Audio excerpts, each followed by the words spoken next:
Okay, so Investment Trade and Industry Minister Tengku Zashul put it quite directly. Buying Boeing planes was not merely to reduce U.S. tariffs on Malaysia. It was for Malaysian Airlines Group's strategic commercial needs. And the funds did not come from taxpayers. Hmm. And this deal, we're talking 30 Boeing 737 MAX aircraft valued at what, US $9.5 billion? That's about 40.6 billion ringgit Malaysia. It certainly got people talking. Oh, absolutely. It's kicked off a huge debate. Was it purely about Malaysian Airlines Group needing new planes? Eh. Or, was it more about diplomacy? Trying to get those U.S. tariffs lowered? It's quite the puzzle. It really is. And the minister's statement, it gets right to the core of it.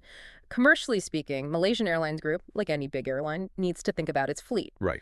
Their current Boeing 737-800s, they average around 12.3 years old. Now, that's not ancient, but older planes, well, they cost more to run. Less fuel efficient, too. So replacement was on the cards anyway. Definitely. The long-term goal is phasing them out completely by 2030. And the 737 MAX itself, despite its difficult past, it does offer some real commercial pluses if you're upgrading. It does. You're looking at maybe a 20% jump in fuel efficiency. That's significant. Huge. And for the premium market, the 737-10 version even has those flatbed seats in business class. Plus, sticking with the 737 family means pilots and mechanics already know the basics. Saves on training, maintenance. Yeah. Yeah, it makes sense. So purely from a business perspective, you can see the logic. Precisely. And what's quite interesting here is how Malaysian Airlines Group's improved financial situation kind of enabled this. They've turned a profit for 2 years straight, apparently holding about 4.3 billion ringgit in cash. Okay. So the idea is they fund this themselves from operations, which, directly counters that worry about taxpayer funds being used. Right. The minister was clear on that. No taxpayer money. But it also shows how a necessary business move could become, well, a useful tool in a bigger picture, a diplomatic lever, perhaps. And that's where things get interesting, isn't it? Because the conversation shifts pretty quickly from just buying planes to political maneuvering. Exactly. The minister himself admitted this purchase was part of a wider negotiation strategy. Yeah. The U.S. had slapped on quite high tariffs, 25%, mainly because Malaysia was selling more to them than buying from them. The trade deficit issue, yeah, that set the stage for some serious talks. So the big question becomes, was buying these planes used as leverage in those tariff talks? The timing certainly makes you think, look, the order was placed quietly in January, then announced publicly in March, tariffs hit in April. Okay. Then, after talks, that 25% tariff gets lowered to 19% by August, placing a huge order for American planes alongside other U.S. purchases. It signals Malaysia is a major buyer. It definitely sends a message. You could see how that might, let's say, help the negotiations along. It likely played a key role, yes. And this isn't the first time we've seen something like this, is it? Other countries, Indonesia, Japan, they've made big aircraft buys when facing similar trade pressures from the U.S. It's a known pattern. Japan's commitment to 100 planes is a famous example.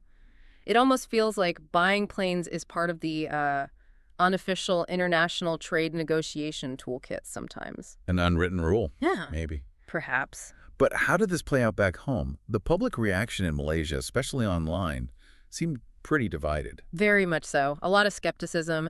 Many people saw it as, well, a concession. Some online comments were quite blunt, like calling it protection money, especially given the 737 MX past safety record.